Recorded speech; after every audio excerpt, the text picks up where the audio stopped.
এই নিয়মটা এখন আমরা অনেক পরিবারে মেনে চলি। দেখবেন অমাইরা কতজন ভক্ত একাদশী করেন একবার হাতটা তোলেন তো দেখি।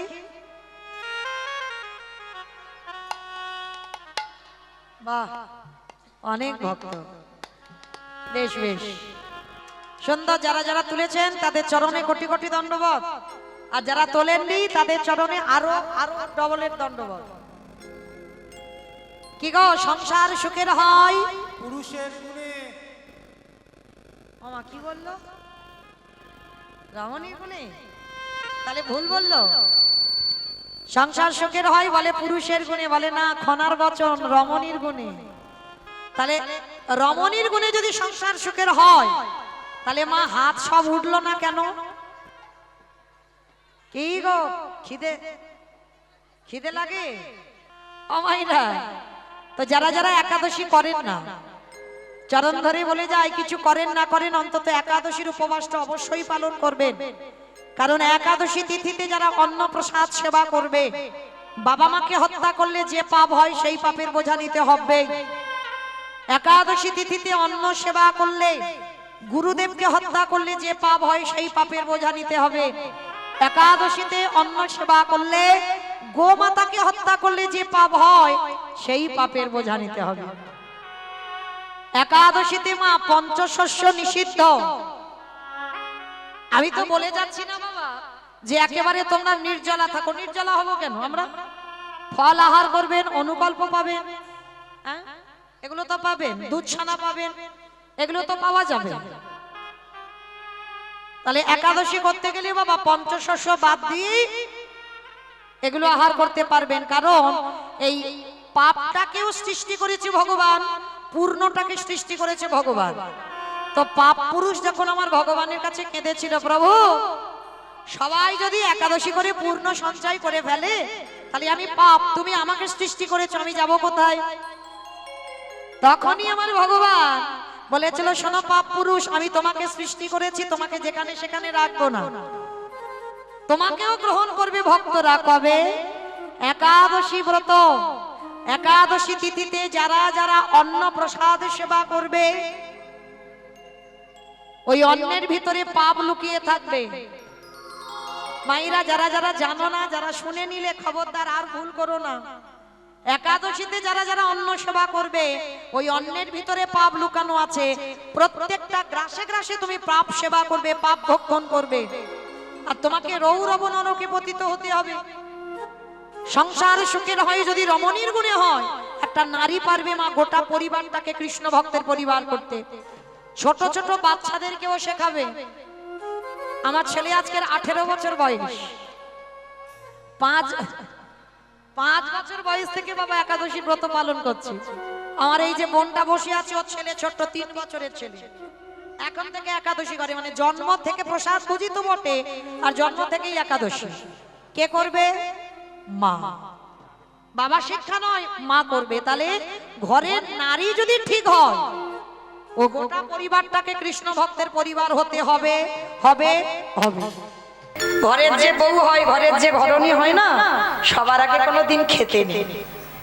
ও যত বেলা হোক, হয়তো আত্মীয় পরিজন আসবে, লোক কুটুম আসবে, খবর দেওয়া হয়েছে, এখন তো ফোনের যুগ, যতক্ষণ না সেই তারা এসে বাবা প্রসাদ পায় তার আগে আমাদেরকে খেতে নেই। কেন নেই? এটা দ্রৌপদীর শিক্ষা দিয়ে গেল যে ঘরের ঘরণী যে হয় সে যদি আগেই খেয়ে নেয়, ঘরের লক্ষ্মী যদি আগে খেয়ে নেয়, তাহলে আজ যারা যারা আসবে বাবা তাদের কমও করতেই পারে। কিন্তু ঘরের লক্ষ্মী যদি না খায়, ভগবান বলছে দেখবে ঠিক ওই ভগবান ওই একটুখানি প্রসাদ, আজকে যেটা মহাভারত তার প্রমাণ, একটা অন্ন শাক সিদ্ধতে বাবা দুর্বাসা আর তার 1000 শিষ্যের উদর ভরে গেল। একটা অন্ন আর একটা শাক সিদ্ধ সম্ভব? কিন্তু ভগবানের কৃপা থাকলে সব সম্ভব হয়। এই দ্রৌপদীর হাতে যখন অক্ষয় পাত্রটা দিয়েছিল, আর বাবা একদিন দুর্বাসা এসেছিল পরীক্ষা করবে বলে দ্রৌপদীকে। কিরকম পরীক্ষা? বলে দেখো কোনোদিন তো সেবা দিতে পারবে না, এরা জঙ্গলে বাস, আর ওই জঙ্গলে যা কিছু পায় তাই তো খায়, আর দুর্বাসার 1000 শিষ্য, এদের খেতে দেবে কি করে? চিন্তায় পড়ে গেল। আর দুর্বাসা গিয়ে দ্রৌপদীকে আদেশ দিল, দ্রৌপদী প্রসাদ পাবো। আর ইতিমধ্যে বাবা সেদিন যে অত বারবেলায় যে আসবে দ্রৌপদী তো বুঝতে পারেনি, 5 জন স্বামীকে সেবা দিয়ে দ্রৌপদীর প্রসাদ পাওয়া হয়ে গেছে। হাই ভগবান, এইবার যেই না প্রসাদ পাওয়া হয়ে গেছে, দুর্বাসা এসে প্রসাদ চাইছে। কিন্তু বাবা 1000 লোকের যদি রান্না করতে হয় কত বড় হাঁড়ি কড়া লাগবে? আর জঙ্গলে দ্রৌপদী ওরা পাবে কোথায় অত বড় হাঁড়ি কড়া? কত থালা বাসন পাবে কোথায়? কিছুই তো নেই। কত জ্বালানি নেই, কত বড় উনান নেই। আর এর দুর্বাসা হচ্ছে সবথেকে বড় রাগী মন, সবথেকে বড় রাগ। মানে ইনি তো যেমন তুমি নয়, বাবা ভোলানাথের দ্বিতীয় কলেবর। বাবা ভোলানাথ যেমন সংহার কর্তা, বাবার দ্বিতীয় কলেবর হচ্ছে দুর্বাসা, সতী অনুসুয়ার সন্তান। সেই যে ব্রহ্মা বিষ্ণু মহেশ্বরকে অনুসুয়া মা বেঁধে রেখেছিল না, তারপরে তো 3 দেব অনুসুয়ার পুত্র সন্তান হয়ে দ্বিতীয় কলেবরে এসেছিল। আর বাবা ভোলানাথ দুর্বাসা হয়ে অনুসুয়ার ঘরে এসেছিল। আজকে সেই দুর্বাসা এমনিতে তো রাগী, অনুসুয়া মা হরিবল দ্রৌপদী আর পঞ্চপাণ্ডব তো ভয়ে থরথর করে কাঁপছে বলেই দুর্বাসা স্নানে চলে গেছে। স্নান করে এলেই ওদের প্রসাদ দিতে হবে, যা কিছু একটু অন্ন ব্যঞ্জন করলেই হবে। পরীক্ষা করতে গেছে দুর্বাসা। এবার চিন্তায় পড়ে গেছে, বাবা অতগুলো ভক্তের সেবা দেবে কি করে? আর এদিকে দুর্বাসা শিষ্যদের নিয়ে স্নানে চলে গেছে, স্নান করে এলেই সেবা দিতে হবে। আর সেদিন দ্রৌপদী পঞ্চস্বামীকে সেবা দিয়ে আর দ্রৌপদীর সেবা হয়ে গেছে।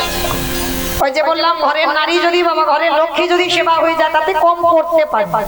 এবার অক্ষয় পাত্র বাবা যেটা দিয়েছিল সূর্যদেব, তার থেকে তো দ্রৌপদীর সেবা হয়ে গেছে। মানে আর কিচ্ছুটি নেই, যারা রান্না করেছে 6 জন 5 জন স্বামী, আর দ্রৌপদী সেবা হয়ে গেছে। আর সেদিন বাবা প্রসাদ পেয়েছিল কলা পাতায়, কলা পাতায় প্রসাদ পেয়েছে। দ্রৌপদী ভয়ে চিন্তায় পড়ে গেল যে এইবার দুর্বাসা যদি আসে, সেবা যদি দিতে না পারি, না জানি আমার কত অভিশাপ করে যাবে। চিন্তায় পড়ে নিরজনে বসে বসে চিৎকার করে শুধু একবার ডাক দিয়েছিল, সখা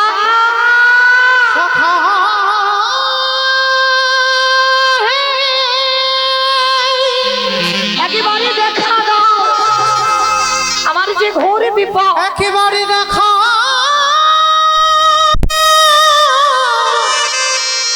দেখা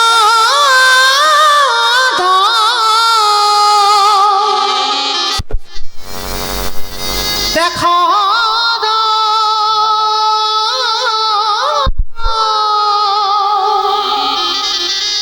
সখা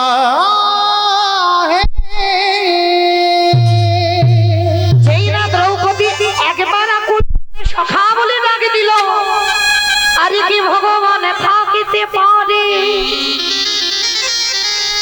ওই দ্রৌপদীর আকুল আত্মনাতে আমার ভগবান ছুটে এসে দাঁড়াইল, সখীর দ্বারে যা বুঝি ভকেতে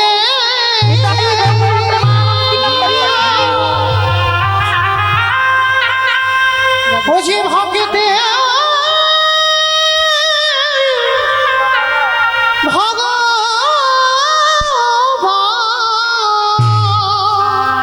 একেবারে দেখা দাও তুমি। ভক্ত ডাকিলে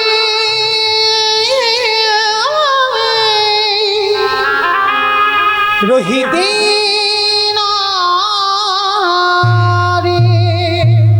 যেই না দ্রৌপদী একবার সখা বলে ডাক দিল, ভগবান চতুরের চূড়ামণি এসে দ্রৌপদীর সামনে দাঁড়িয়ে বলছে, সখী হাত দেরি নয়, বড্ড খিদে পেয়েছে, তাড়াতাড়ি খেতে দাও। আর তুমি কেন ডেকেছো আমি পরে একটু শুনে নেব, আগে আমার খাবারের ব্যবস্থা করো। ছলনাময় তো। আর যেই না দ্রৌপদীর কাছে এসে কৃষ্ণ খেতে চেয়েছে, দ্রৌপদী মাথায় হাত দিয়ে বসেছে, হাই ভগবান, আমি আমার সখাকে ডাকলাম, আমার ঘোর বিপদ, আমার ঘরে কিচ্ছুটি নেই, আর আমার সখা এসে বলছে দ্রৌপদী আমায় তাড়াতাড়ি খেতে দাও কিছু।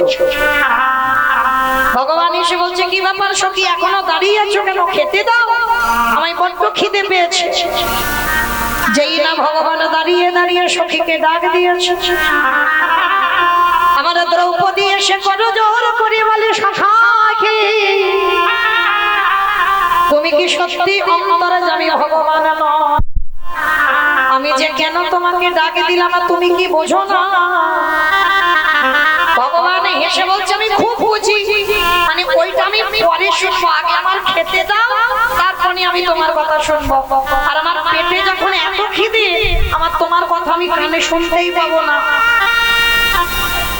মানে দ্রৌপদী বলবে আর ভগবান যেন শুনতে চাইছে না, মানে দ্রৌপদী ভুলে যাচ্ছে বাবা ভগবান কে। সে তো অন্তর্যামী গো, প্রতিটা ভক্তির অন্তরের কথা বলছে। কি গো মায়ের অন্তর্যামী নয়? ভগবান যদি অন্তর্যামী না হবে, দেবর্ষি নারদকে একদিন ডেকে বলেছিল, ও নারদ, কি ব্যাপার এখানে নিরজনে বসে বসে তুমি কি ভাবছো? নারদ করজোর করে বলছে, প্রভু একটা কথা বলবো। কি কথা? বলে, প্রভু তোমার এই অন্তর্যামী কেন বলে? বলে, সে কি নারদ, তুমি জানো না আমায় অন্তর্যামী কেন বলে? শোনো আমি তোমায় বলি। বলে, কি বলবে প্রভু? শোনো, ওই যে গঙ্গার ঘাট দেখছো, ওইখানে গিয়ে তুমি একটা ডুব দেবে, আর ডুব দিয়ে তুমি হাতে যা পাবে তুমি আমার কাছে তুলে নিয়ে আসবে। তার নারদ ছুটে গেছে, গঙ্গার ঘাটে ডুব দিয়েছে, আর ডুব দিয়ে একটা বড় পাথর পেয়েছে। পাথরটা নিয়ে ভগবানের কাছে এসে বলছে, প্রভু তাই না, ডুব দিয়ে আমি একটা পাথর পেয়েছি।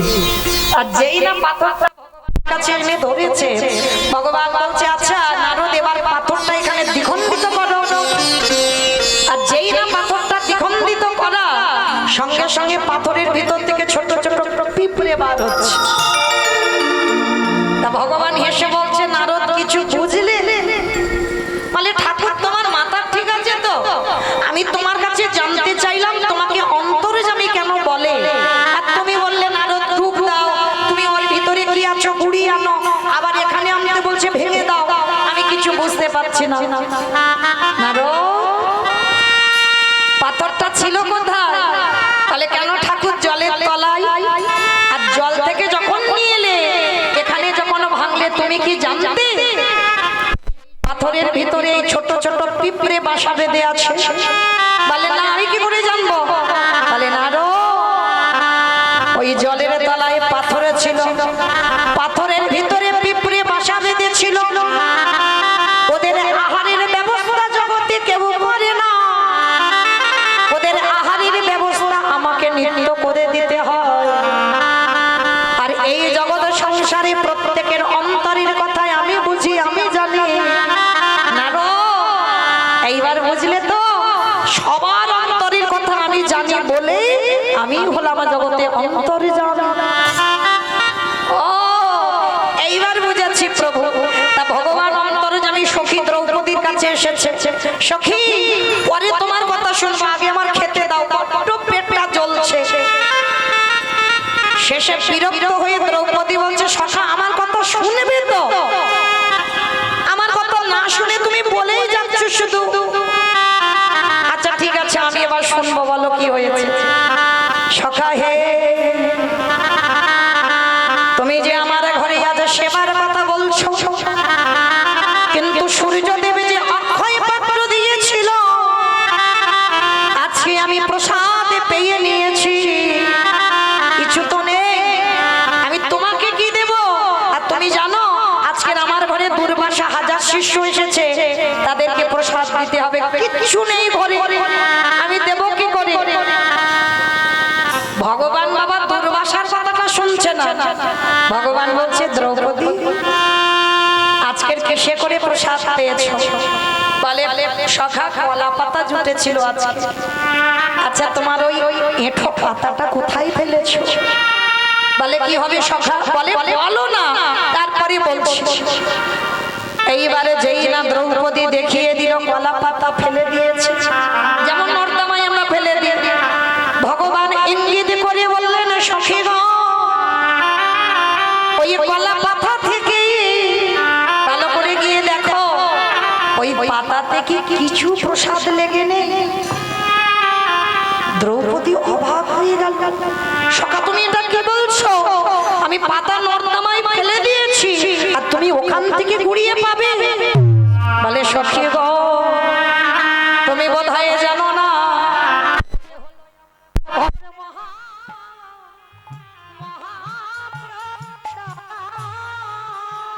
আমি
সেটা হয় প্রসাদ, আর ওটা যখন ভক্ত উচ্ছিষ্ট করে দেয় সেটা হয় মহা মহা মহাপ্রসাদ।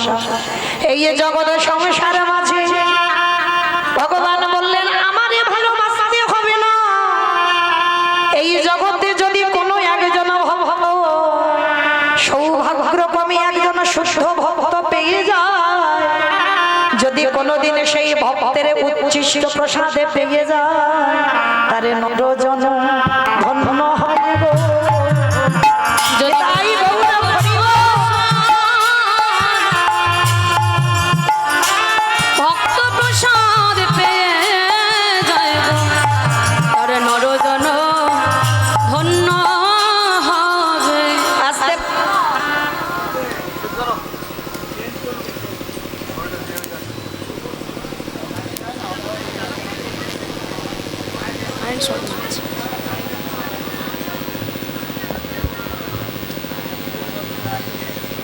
কারেন্ট শর্ট মারছে, একটু ইয়ে করে আর্থিংয়ে জল দেন। জরা জরা নিতাই গৌর প্রেমানন্দে হরি বল হরি বল হরি বল। হরি বল। এটা আমি বলছি না বাবা, আমার ভগবান দ্রৌপদীকে বলছে, দ্রৌপদী ওই একবার কলা পাতা থেকে তোমার উচ্ছিষ্ট প্রসাদ একটু নাও। ভগবান গিয়ে খুঁজে খুঁজে দেখলো একটা অন্য একটা শাকের কণা থালাতে লেগে আছে। আমার ভগবান ওই কলা পাতা থেকে দ্রৌপদীর ওই মুখের থুতু লালা লেগে থাকা ওই যে একটা অন্য আর শাকের কণা লেগেছিল, ভগবান মহাপ্রসাদে জ্ঞানে যেই না একেবারে বদনে দিল, আর ভগবান ওই একটা অন্য আর একটা শাকের কণা সেবা করে আর ঢেকে তুলেছে। কত চতুরের চূড়ামণি দেখো, আর যেই না ঢেকুরটা তুলেছে ওদিকে দুর্বাসায় আর হার শিষ্য স্নান করেছে, আর স্নান করে বাবা যেই না পাটা তীরে দিয়েছে, আর ওদিকে কৃষ্ণের ঢেকুরে এদের সব কটার পেট একেবারে ভরে গেছে। মানে এমন পেট ভরেছে না, আর মানে নড়াচড়া করতে পারছে না। দেখবেন মা মাঝে মাঝে খুব খুব চাপাচাপি খাওয়া হয়ে যায়, আর যেদিন খুব চাপাচাপি খাওয়া হয় কি মনে হয় মানে আর ওখান থেকে উঠবো না, এবার একটু বিছানা করে দিলে ওইখানে শুয়ে পড়বো, মানে একেবারে গলা পর্যন্ত, মানে হাঁ করলে যেন দেখা যাবে এইরকম যদি কেউ খায়। আর ভগবান এমন ঢেকুর তুলেছে দুর্বাসার হাজার শিষ্যর একেবারে গলা পর্যন্ত, মানে তুমি যদি রাজভোগ এনে দাও তথাপিও বাবা সেবা করতে পারবে না। এবার সব কাজ কমপ্লিট করে ভগবান ভীমকে ডেকেছে, ভীম যাও তুমি গিয়ে দুর্বাসা হাজার শিষ্যকে বলো যে আমাদের খাবার দাবার একেবারে প্রসাদে রেডি হয়ে গেছে, তারা যেন প্রসাদ পেয়ে যায়। আর যেই না বলেছে প্রসাদ পেয়ে যায়, ভীম বলছে মাধব এত বড় মিথ্যা মিথ্যা কথা বলা যায়, কিন্তু এটা যে একেবারে ডাহা মিথ্যা কথা। মানে আমার বাসন কোসন নেই, উনান নেই, জ্বালানি নেই, কিচ্ছু নেই, তো আমি কি করে আমি এত বড় মিথ্যাটা বলবো? আর এসে যদি দেখে কিচ্ছু হয়নি আর যদি রেগে যায়, ভগবান বলছে আমার উপরে ভরসা নেই বুঝি, আমি যেটা বলছি তুমি গিয়ে বলো রান্না বান্না কমপ্লিট, এসে যেন প্রসাদ পেয়ে যায়। মাধব এত বড় মিথ্যা আমি বলতে পারি? আবার বলে ওই যে একটা কথা জানবেন, পৃথিবীর সব থেকে বড় মিথ্যাবাদী একজন, ওই যে বাঁশিটা ধরে আছে, সব থেকে বড় মিথ্যাবাদী। দেখেন চাল ডাল নেই, হাঁড়ি কড়া উনান কিচ্ছু নেই, রান্নাই হয়নি, বলে দুর্বাসা গিয়ে বলো রান্না বান্না হয়ে গেছে, এসে যেন প্রসাদ পায়। এইবার ভীম কি করেছে বাবা,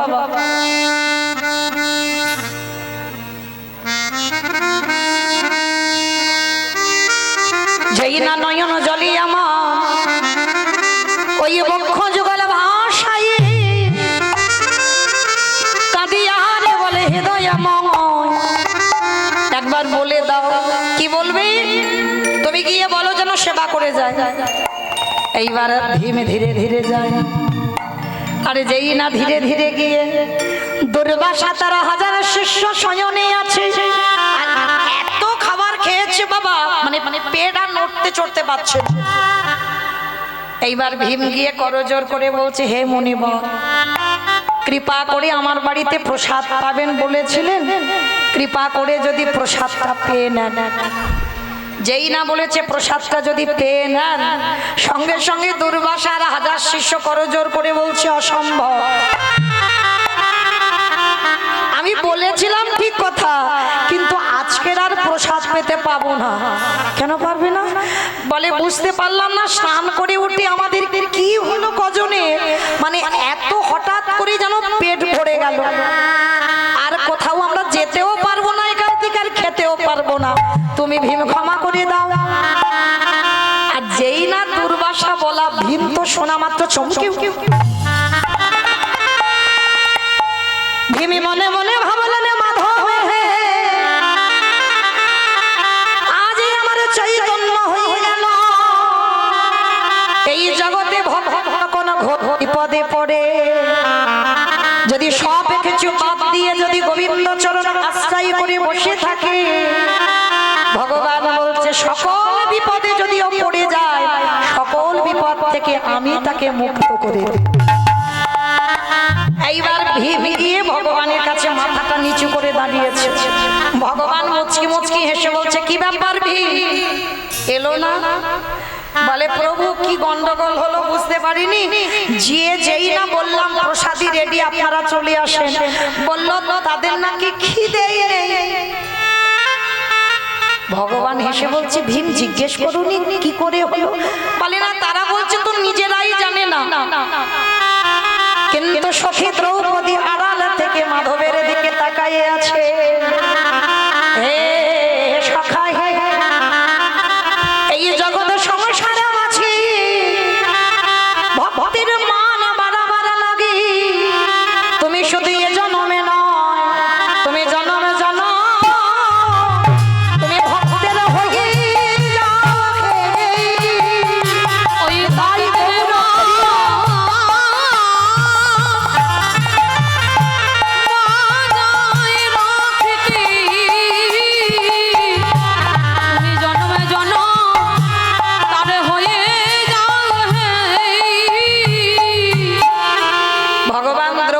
মাথায় হাত দিয়ে বলছে, সখী হে, তুমি ডাকবে আর আমি আসবো না, এটা কি হয়? আমি জানতাম দুর্বাসা তোমার সঙ্গে ছলনা করবে, তাই তো আজকের আসে আমাকেও এই ছলনাটা করতে হলো। তাহলে মা কি বুঝলাম, আজকের এই অক্ষয় তৃতীয়াতে এই অক্ষয় পাত্রটা দ্রৌপদীকে দিয়েছিল সূর্যদেব। এই অক্ষয় তৃতীয়ায় মহাভারত, যেটা বাবা মহাভারত পাঠ করলে বা শ্রবণ করলে সমাজ শিক্ষা পায়, সেই মহাভারত আজকের দিনে বাবা রচনা শুরু হয়েছিল। রচনা করেছিলেন বেদব্যাস, আর লিখেছিল কে? দুর্গার বড় ছেলে গণেশ। আজকে তিথিতে বাবা যেখানে ডুব দিলে আমরা সকল পাপ থেকে মুক্তি পেয়ে যাই, পতিত পাবনী গঙ্গা। হ্যাঁ, ওই যে ভগীরথ এনেছিল বাবা গঙ্গা সাগর, সগর রাজা 60,000 পুত্রকে উদ্ধার করবার জন্য পতিত পাবনী গঙ্গাকে আহ্বান করে আনলো আমার ভগীরথ।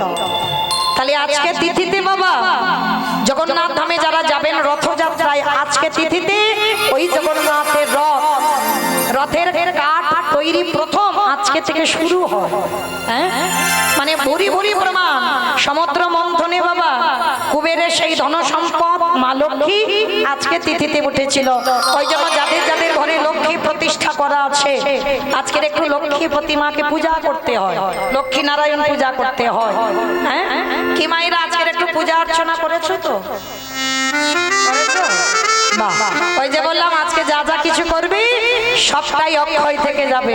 আমরা অনেক ভক্তরা বলি না, ভগবানকে আমি যে থালায় খাই সে থালায় ভগবান খাই না।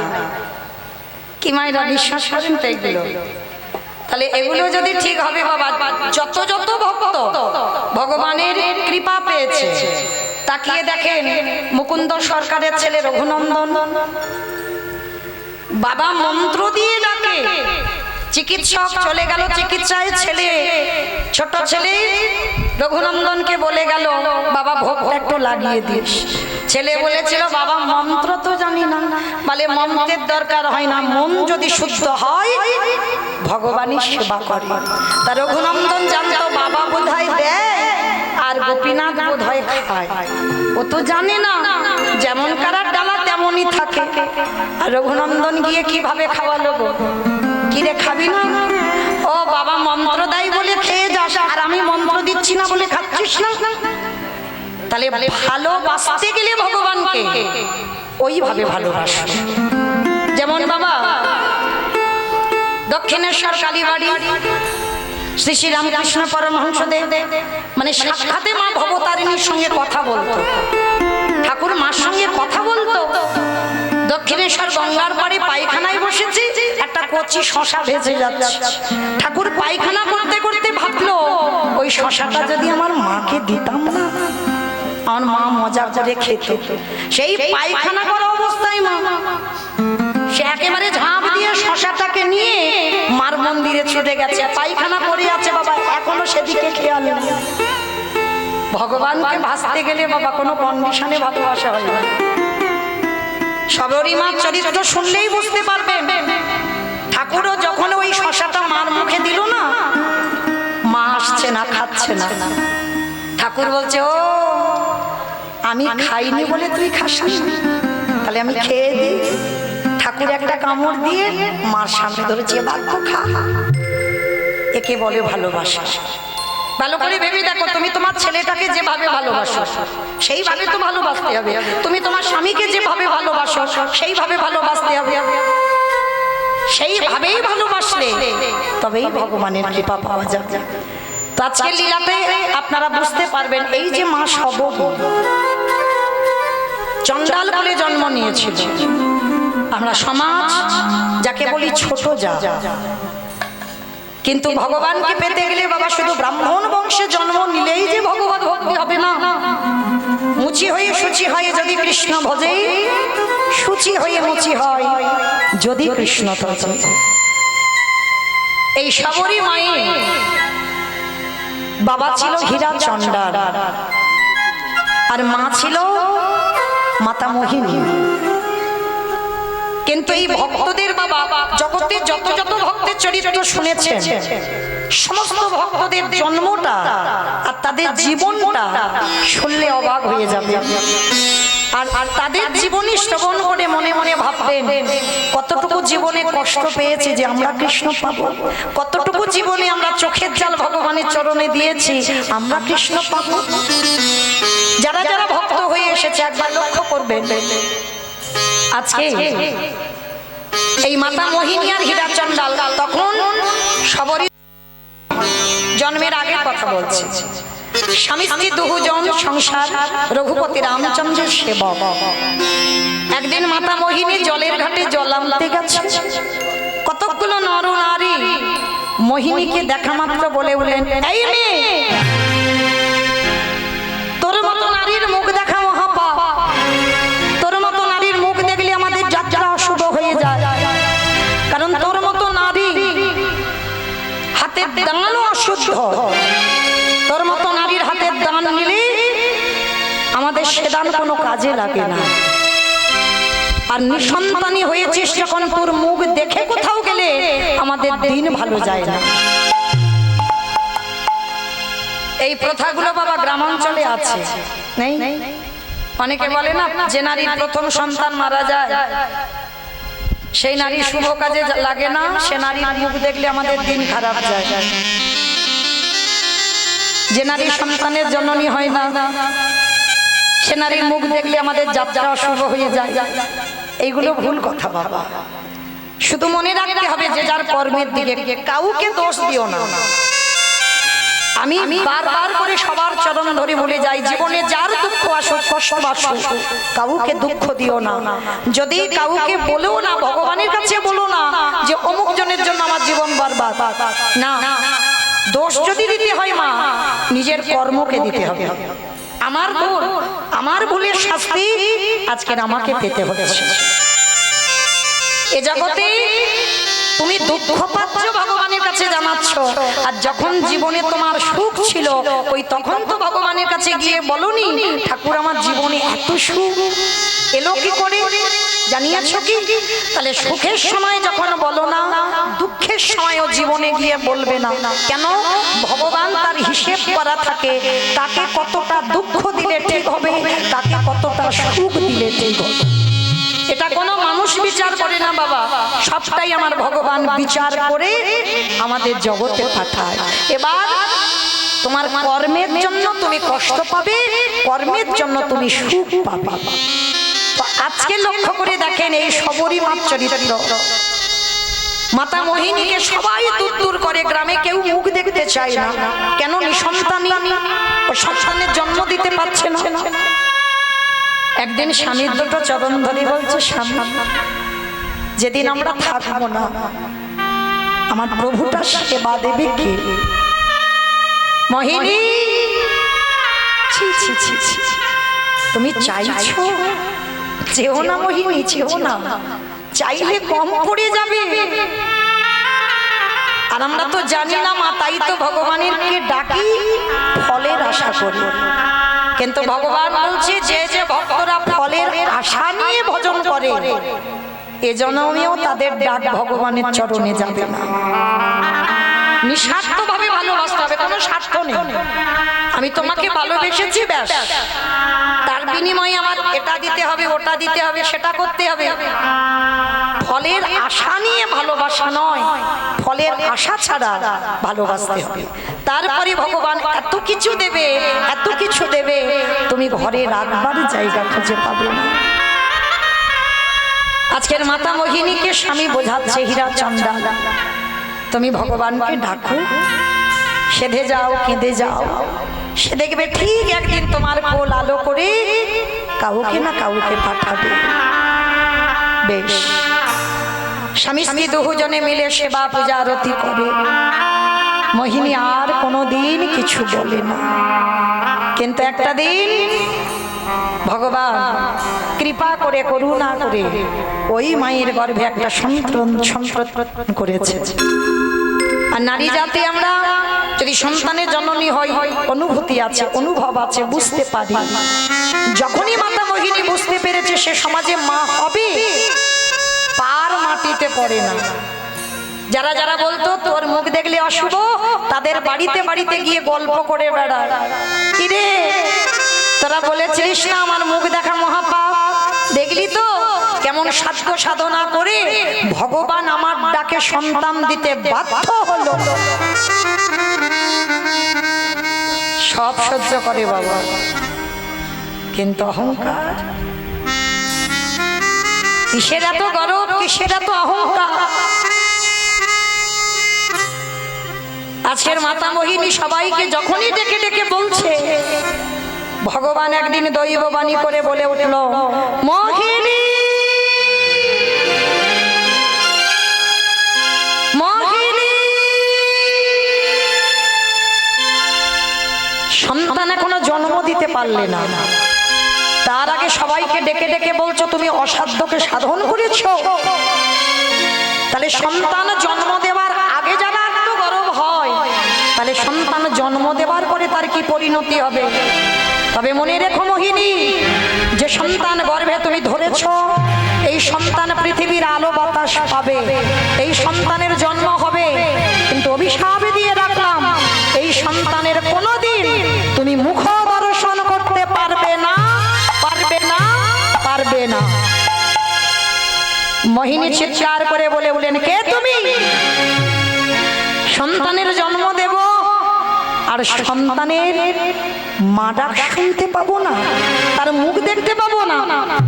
যাও তুমি, চলে যাও, আমি ওর মা, আমি ওর জন্ম দেব, আমি ওর বদনে দেখবো। এই মায়েরা জগতে অনেক মা হারায় না সন্তান, সন্তান জন্ম দিতে গিয়ে নয় মায়ের প্রাণ চলে যায়, নয় সন্তানের প্রাণ চলে যায়। অনেক অনেক আমরা ব্যক্তিরা কি করি, ডাক্তারের ঘাড়ে চাপিয়ে দিই, বলে অনেক ডাক্তারের জন্য তো এইটা হলো। ভুল কথা। যারা জ্ঞানী ব্যক্তি হবে তারা কোনোদিন ওই ডাক্তারের ঘাড়ে চাপাবে না। চাপাতে যদি হয় নিজের কর্মেতে চাপাও। তুমি কর্ম খারাপ করে রেখেছো, তাই 10 মাস 10 দিন গর্ভে ধারণ করলে, কিন্তু তুমি তার মুখ দর্শন করতে পারলে না। আজকে মাতা মোহিনী বিশ্বাস করতে পারলো না, জানতে পারলো না, বুঝতে পারলো না। যে কে দৈবমানি করে চলে গেল আর কে অভিশাপ দিয়ে চলে গেল বুঝতে পারলো না। আর যখনই বুঝতে পারলো না, দেখতে দেখতে 10 মাস 10 দিন, আর ওই 10 মাস 10 দিন মাতা মোহিনী এত কষ্ট, এত জ্বালা যন্ত্রণা, 3 দিন হয়ে গেল মোহিনী কিছু খেতে পাইনি, কিছু খেতে পাইনি। আর 3 দিন হয়ে গেছে যখন কিছু খেতে পাচ্ছে না, স্বামী হীরাচন্দালকে বলছে, স্বামী আমার কিছু খাবার এনে দেবে, বড্ড খিদে পাচ্ছে। যখনই বলল কিছু খাবার এনে দেবে, মোহিনী তুমি ভালো আছো তো? হ্যাঁ গো স্বামী ভালো আছি, যাও না আমার জন্য কিছু খাবার এনে দেবে। ঠিক আছে তুমি ততক্ষণে থাকো, আমি তোমার জন্য একটু গ্রাম থেকে খাবার এনে দিই। যেই না হীরাচন্দাল পাটা তোলা, ভগবান দৈবমানি করে ডাক দিল, পবন দে, বরুণ দে, ইন্দ্র দে, তোমরা এমন করে ঝড় বৃষ্টি তোলো যেন ওই ঝড় বৃষ্টিতে হীরাচন্দাল আর ঘরে ফিরতে না পারে। তবে মনে রেখো আমার ভক্ত অঙ্গে যেন আঘাত না লাগে। শুরু হলো ঝড় বৃষ্টি, বজ্রপাত, আর এত ঝড় বৃষ্টি উঠেছে মা, ওই ঝড় বৃষ্টিতে হীরাচন্দাল আর ঘরে আসতে পারছে না। স্ত্রীর বদলে দেবে বলে অনেক খাবার পেয়েছে আজকের গ্রাম থেকে, গাছতলায় বসে আছে, ঝড় বৃষ্টিতে ভিজে যাচ্ছে। আর ওদিকে পর্ণকুঠিরে মাতা মোহিনীর প্রসব যন্ত্রণা শুরু হলো। পঞ্চবটির বনে একাকী পর্ণকুঠিরে বাস, মাতা মোহিনী চিৎকার করে ডাকছে, কেউ কি নেই, কেউ কি নেই যে আমার কাছে একজন আসতে পারে? কিন্তু বাবা সবই তো তার ইচ্ছাতে ঘটে জগতে। ওই যন্ত্রণায় ছটফট করতে করতে মাতা মোহিনীর কোল আলো করে একটা ফুটফুটে কন্যা সন্তানের জন্ম হলো। আর যেই না মেয়েটা ভূমিষ্ঠ হলো, মাতা মোহিনীর দেহ থেকে প্রাণটা চলে গেল। ফুটফুটে মেয়েটা পাশে, মায়ের মরা দেহ পড়ে আছে। আর যেই না মেয়েটা এলো, সঙ্গে সঙ্গে ঝড় বৃষ্টি থেমে গেল। হীরাচন্দাল জানে না তো কিছু গো, হঠাৎ অবাক হয়ে গেল, এত বৃষ্টি হচ্ছিল এক্ষুনি থেমে গেল কি করে? হীরাচন্দাল খাবার নিয়ে আসছে, তালপাতার কুড়ে ঘরটা একটা, দরজা ধাক্কা দিয়ে ডাকছে, মোহিনী, মোহিনী ঘুমালে? দেখো তুমি বলেছিলে না তোমার জন্য একটু খাবার এনে দিতে, দেখো তোমার জন্য কত খাবার এনে দিয়েছি। 3 দিন হয়ে গেল তুমি কিছু খাওনি, দেখো তোমার জন্য কি এনেছি। তালপাতার কুড়ে ঘর মা, যেই না ধাক্কা দিয়েছে কুড়ে ঘরটা, দরজা খুলে গেল। আর যখনই দরজা খুলে গেছে, দেখে না স্ত্রীর মরা দেহ, আর ছোট্ট পাশে একটা ফুটফুটে কন্যা সন্তান। বাবা তো কোনোদিন দেখেনি বাবা বলা সম্পদ, ছুটে গিয়ে আগে মেয়েটাকে কোলে করে তুলে নিয়েছে। মোহিনী, মোহিনী তুমি ঘুমাচ্ছ? তুমি না বলেছিলে তোমার মতো একটা কন্যা সন্তান হবে? একবার চেয়ে দেখো, ঠিক তোমার মতো একটা মেয়ে হয়েছে। তুমি কথা বলছো না কেন গো? আমি এত করে ডাকছি, তোমার জন্য খাবার এনেছি, তুমি শুনতে পাচ্ছ না? অঙ্গ স্পর্শ করেছে মা, স্পর্শ করে দেখে না দেহটা শীতল, মানে অনেকক্ষণ আগে মারা গেছে।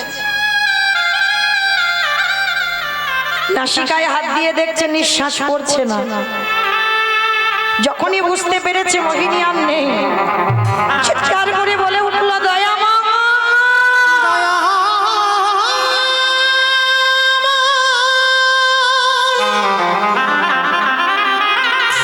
আমি কি অপরাধ করেছি? তোমারই কেমন লীলা,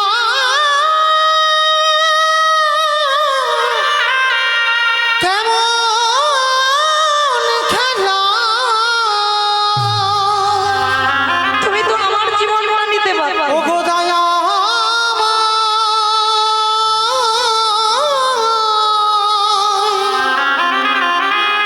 ও গো কৃপা কৃপা,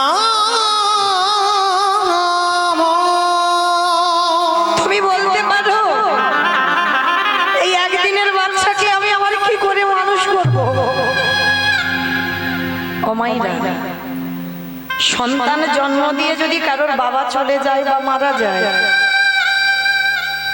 মা কিন্তু মানুষ করতে পারে। আর যে সন্তানের জন্ম দিয়ে যার মা চলে যায়, মানুষ হয় কিন্তু সেইভাবে মানুষ হবে না। ভালো তো সবাই বাসে, সবাই বাসে, কিন্তু মায়ের মতো ভালোবাসাটা কি কেউ দিতে পারবে?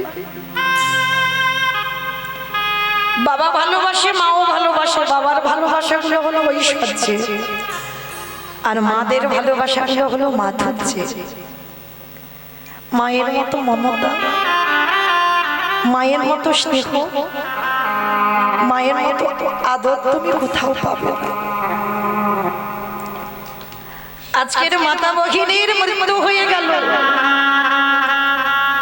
ওই একদিনের বাচ্চাটাকে কোলে নিয়ে কাঁদছে। ও মায়েরা, কেউ যদি চলে যায় তাকে কি ধরে রাখা যায় গো? হাজার যদি চেষ্টা করো, কেউ যদি চলে যাবে মনে করো, তুমি হাতে পায়ে শিকল দিয়ে বেঁধে রাখলেও ধরে রাখতে পারবে না। ওই জন্য মহাজনেরা বলছেন, ওরে মন চলে যাই যদি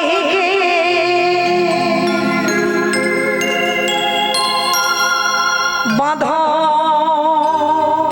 ছিড়ে, কাঁদিস কেন মন?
দুঃখের পরে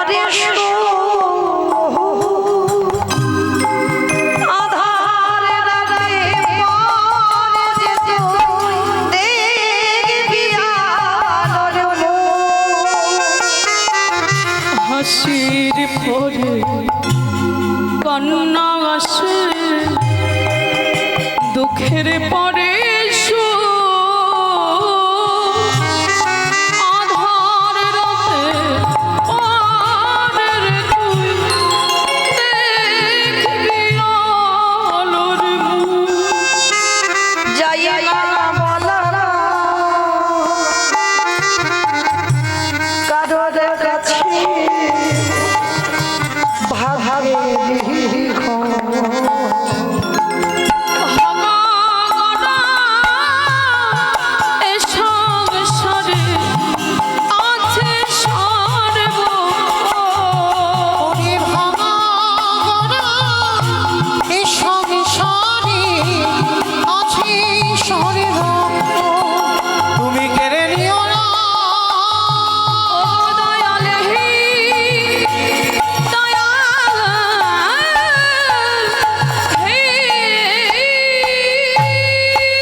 হীরাচন্দাল ওই একদিনের বাচ্চাটাকে বুকে করে জড়িয়ে ধরে আছে।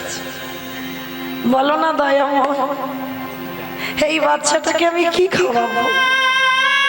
গ্রামে যাব, একদিন দেবে, দুদিন দেবে, 3 দিন দেবে, তারপরে আমি কি করে মানুষ করব বলে দাও। কথাই বলে না, রাখে হরি মারে কে, আর মারে হরি রাখে কে। ভগবান যদি মনে করে মা নেব, কারোর ক্ষমতা নেই তাকে ধরে রাখবে। আর ভগবান যদি মনে করে ওকে রাখবো, কারোর সাধ্য নেই তাকে কেড়ে নিতে পারে। বাচ্চাটাকে কোলে করে নিয়ে কাঁদছে, আর হঠাৎ স্বর্গ থেকে ভগবান একটা কামধেনুকে পাঠিয়েছে। এই স্বর্গের কামধেনুর একটা নিয়ম আছে বাবা, এর কাছে যে যা চায় তাই দিয়ে দেয়। সোনা দানা, টাকা পয়সা, মণিমাণি, যা চায়। মেয়েটাকে কোলে করে নিয়ে একটা পাত্র এনেছে, গাভীটার উদরের নিচে ধরেছে। গাভী একটু দুগ্ধ দান পান না, আমার এই মেয়েটা না খেতে পেয়ে যে মরে যাবে, ও যে মা হারা, একটু দুগ্ধ দান করো। যেই না ওই গাভীর উদরের নিচে পাত্রটা দিয়েছে, মা গাভীর দুগ্ধ দহন করতে হলো না, কামধেনু তো। সঙ্গে সঙ্গে গাভীর বাঁট দিয়ে দুগ্ধ পড়ে বাটিটা ভর্তি হয়ে গেছে। সঙ্গে সঙ্গে ওই দুগ্ধটা নিয়ে মেয়েটাকে খাওয়ায়। প্রতিদিন, শুধু একটা দিন নয়, প্রতিদিন স্বর্গ থেকে গাভীটা আসে, দুধ দেয় আর চলে যায়। মানে একজন মা যেমন সন্তানকে ভালোবাসে, একটা গাভী সেইভাবে মেয়েটাকে ভালোবাসছে। বাবা বলে উঠলো একদিন, জানিস মা, আমার বলতে যা কিছু আছে সব ওরই, আমার মধ্যে যা কিছু আছে সব ওরই। মেয়ের নাম রেখেছিল সবরী। আমার যা আছে সবরই, মেয়েটার নাম রাখলো সবরী। তা সবরী দিনে দিনে বড় তো হবে মা। মেয়েটার বয়স হলো 6 বছর। 6 বছরের মেয়ে। বাবা হীরাচন্দাল মেয়েটাকে কোলের কাছে নিয়ে শেখাচ্ছে, জানিস মা, একটা কথা সব সময় মনে রাখবি, কেউ যদি তোকে 1 গুণ দেয়, চেষ্টা করবি মা তাকে 2 গুণ দেবে। অযাচিত ভাবে হাত পেতে কিছু নিবি না, আর যদি বা নিবি বিনিময়ে কিছু দেবার চেষ্টা করবি। শুধু শুধু কিন্তু নিবি না মা। ঠিক আছে বাবা, আমি অযাচিত ভাবে কারোর কাছ থেকে নেব না। আর হ্যাঁ, আর একটা কথা, যা কিছু খাবি আমার ভগবানকে দিয়ে খাবি। মনে রাখতে হবে মা, শিক্ষাটা তো বাবা মাই দেয়, পাঠশালা নয়, গুরুদেব নয়, শিক্ষা বাবা মার কাছ থেকে পাওয়া হয়। সবরই তো মা নেই, জন্ম থেকে মা দেখেনি, বাবা ছোটবেলা থেকে মেয়েটাকে সংস্কার দিয়ে রেখেছে। যা কিছু খাবি, আমায়রা সব কিছু খাবার সময় ভগবানকে দিয়ে খাও তো, খাও না? থালা ভরে দিতে বলিনি, সবাই তো আর রন্ধন করে ভগবানকে ভোগ লাগাতে পারে না। সংসারী মানুষ, সংসারের জীবনে সমস্তটাই রাখতে হয়। তো যারা ভগবানের জন্য রন্ধন করে শুধু ভগবানকে দিতে পারো না, তাদের উদ্দেশ্যে বলি, যা কিছু খাবেন, যা কিছু, একটাই কথা বলবেন, ভোজনে চ জনার্দন। আর এটা বলা মানে আমার সেবার আগে আমার মাধবের সেবা করি। একটু জলও যদি পান করেন, সেটাও পান করার সময় বলবেন ভোজনে চ জনার্দন। ওটা বললে আমার আগে আমার ভগবানের সেবা হয়ে যাবে। আজকে সবরী মা একটু বড় হয়েছে, বাবা কি করে, মেয়েটাকে ঘুম পাড়িয়ে রেখে হীরাচন্দাল চলে যায় ভিক্ষা করতে। আর ভিক্ষা করে আনলে তবে তো বাবা মেয়ে দুজনে রান্না করে প্রসাদ পাবে। তো এবার হীরা চঞ্চল ভিক্ষায় গেছে, ভগবান মনে মনে ভাবছে দাঁড়াও দাঁড়াও, একটু ঘষে মেজে নিতে হবে না? ও আমার না আমার নয়, একটু ভালো করে দেখতে হবে না? কি গো মাইরা, শেখরা যেমন সোনাকে কষ্টি পাথরে ঘষে দেখে নেয় কোনটা আসল সোনা কোনটা নকল সোনা, ভগবানও প্রকৃত ভক্তদের দেখে আমার আমার প্রকৃত ভক্ত না আমার নকল ভক্ত। এ কষ্ট দিলে সইতে পারবে তো? ভগবান ভক্তকে পরীক্ষা করে, ওই যে বলে না, যে করে আমার আজ তারে করি সর্বনাশ, তারপরে যদি না ছাড়ে আমার কাজ, তারপরে হই আমি সেই দাসের দাস। কৃষ্ণ ভক্ত যদি তুমি হয়েছো মা, তোমার কাছ থেকে সবাইকে কেড়ে নেবে, কেউ তোমার থাকবে না। আত্মীয় পরিজন বন্ধু বান্ধব জায়গা জমি গাড়ি বাড়ি টাকা পয়সা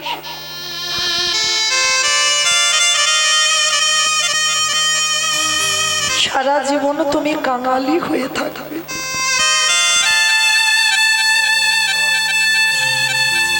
ভগবান বলে যে আমার চরণের দাস হয়, ভগবান বলে সে যেন আমার মতো হয়। ভগবানের কিন্তু বাবা কোনো সম্পত্তি নেই, কোনো সম্পত্তি। ভগবানের কাছে কিছু চাইলে ধন সম্পদ সে তো মা লক্ষ্মীকে বলবে যাও লক্ষ্মী দিয়ে এসো, তাই না? ভগবানের হাতে কি কিছু আছে? মা লক্ষ্মীকে বলবে মা লক্ষ্মী দিয়ে আসবে। তাহলে যতই ভগবানকে ডাকো না কেন, লক্ষ্মী কালী দুর্গা সরস্বতী মনসা শীতলা ভক্ত যারা তাদের ঠিক আছে, কিন্তু যারা কৃষ্ণ ভক্ত হয় ও মরার আগের দিন পর্যন্ত মা তাদের চোখের জল ফুরাবে না। ভগবান বলে ওকে আমার করে নেব, তো আমার করে নিতে গেলে ওকে তো সব কুল হারিয়ে বসতে হবে, শুধুমাত্র আমার হয়ে যেতে হবে। আর ভক্ত সর্বস্ব ত্যাগ করে যতদিন না আমার চরণে সমর্পণ হয়, আমি সেই ভক্তকে কোনোদিন আমি আমার করে দিই না। তাই ভগবানের কাছে মা যদি কোনোদিন কেউ কিছু চাও, একটা জিনিস চাইবে, কৃষ্ণ একটা কথা মনে রাখবি, না চাইতে সব দিয়েছি, আর চাওয়ার মতো তোর কাছে কিছু নেই। তবে কৃষ্ণ রে তোর চরণ তলে আমি জানাই,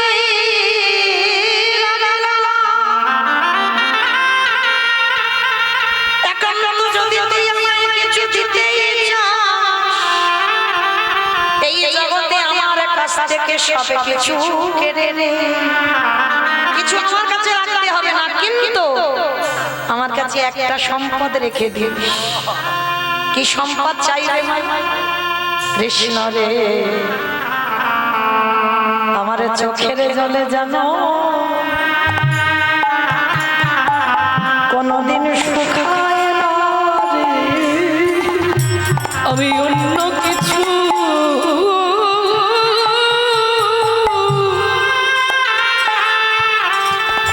সব কেড়ে নে, তাতে আমি অন্য কিছু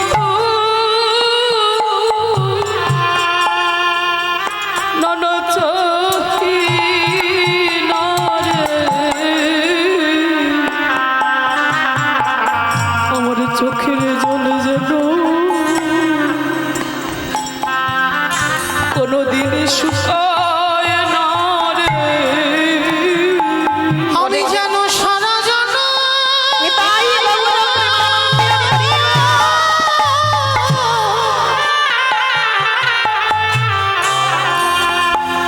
আমি যেন সারা জনম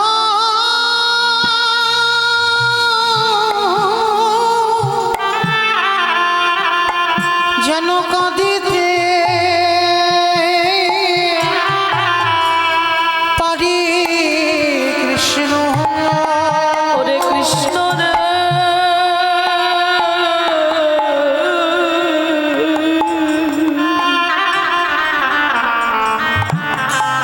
আমার চোখের জলে যেন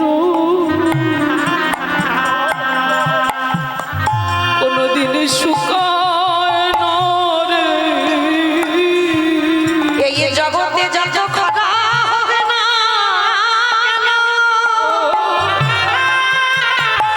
ওরে খালি বিলি নদীর নালার জল যদি সব শুকায় যায় কৃষ্ণ তোর কাছে আমি জানাই রাখিলাম তোর চরণ তলে বসে বসে জানো আমি নয়ন জলে তোর চরণ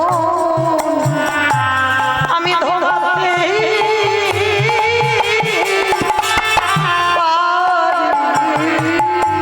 কৃষ্ণ প্রেমে ভক্তি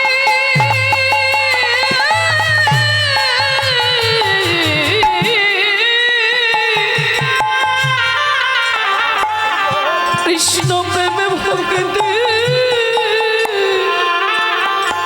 অনুরাগ দিয়ে যেন নয়ন জলে চরণ ধোয়াতে পারি। প্রত্যেককে বলে যাই ভগবানের কাছে যদি কোনোদিন চাইতে হয় একটা জিনিস চাইবে কি চাইবে জানো তোমার নামে নিতে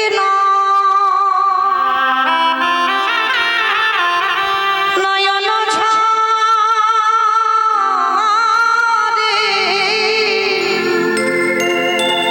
প্রেম বর্ণনা ভেসে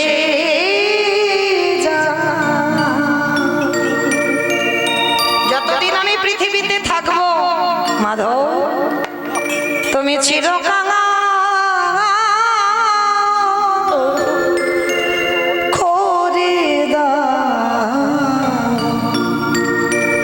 করে দাও ধরা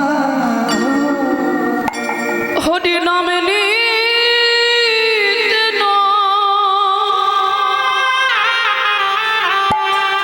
নয়ন ঝরে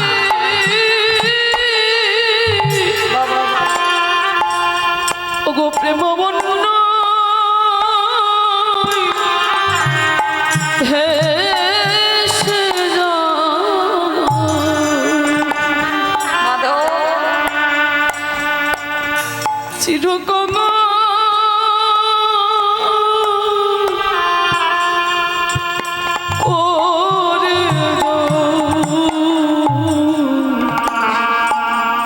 করে দো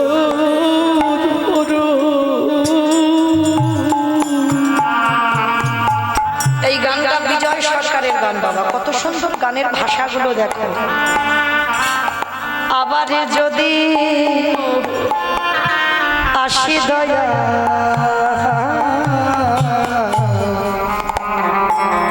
এ ভব সংসারে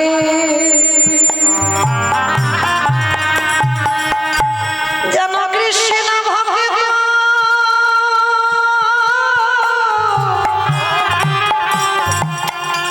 মায়ের গরে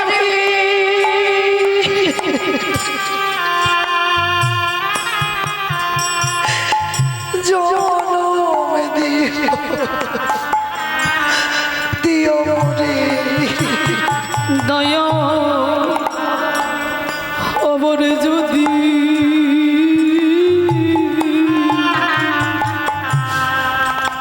আসি দয়া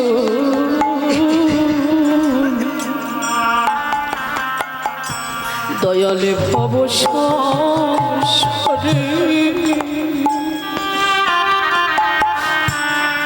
যেন কৃষ্ণ ভক্তি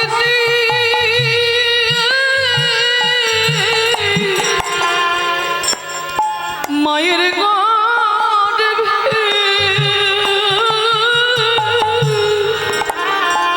জন্ম দিও রে।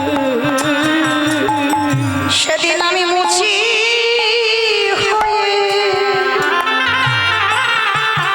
দয়ালয় আমি সূচি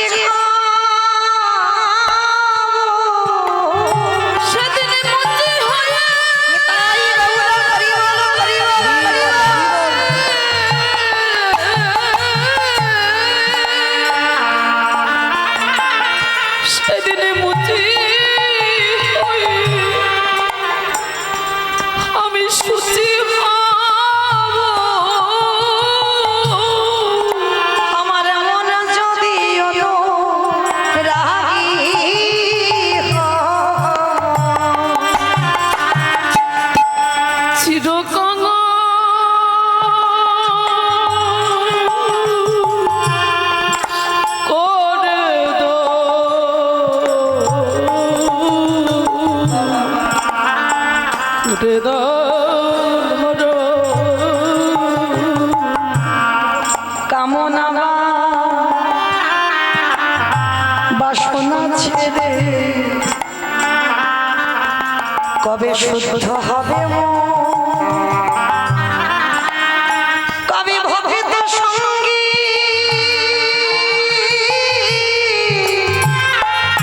প্রেমে তরঙ্গী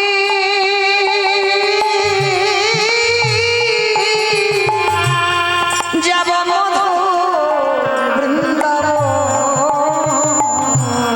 দয়াল কামনা এবার তোমার চরণে আমার আশ্রয় বাসনা ছেড়ে আর যে পারি না দয়াল। কবে কবে ভক্ত সঙ্গে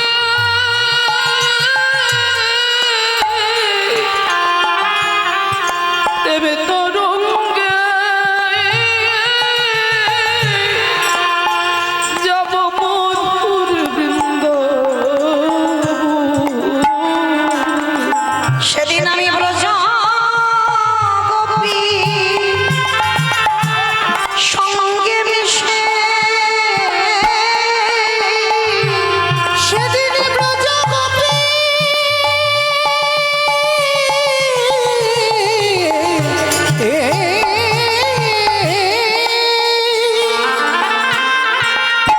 সেদিন ব্রজ গোপী সঙ্গে মিশে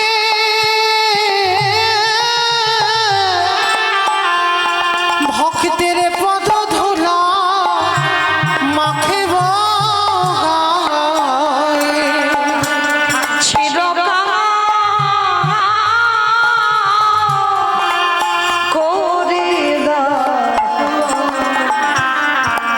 করে দাও দয়াল গুরু গো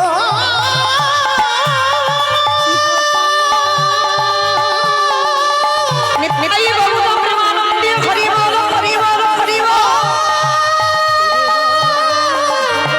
গুরু গো দয়া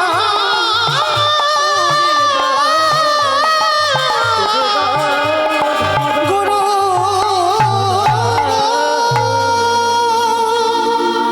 ভগবান আজকে সবরীকে দ্বিতীয়বারে যাচাই করে নিল। প্রথমে বাবা মাকে তো কেড়ে নিল, আর দ্বিতীয়বারে পরীক্ষা শুরু হলো।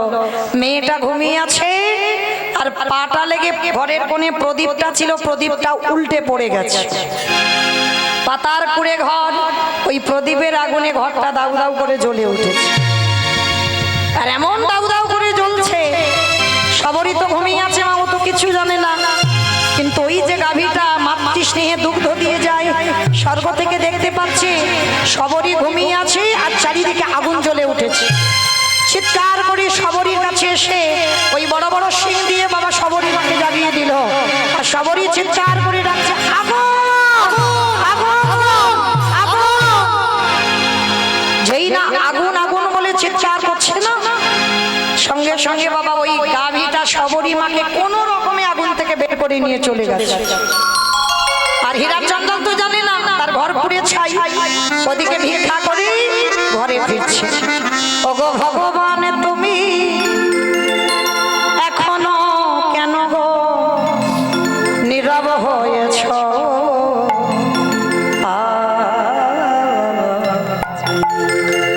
তোমার সৃষ্টি তোমার বিধান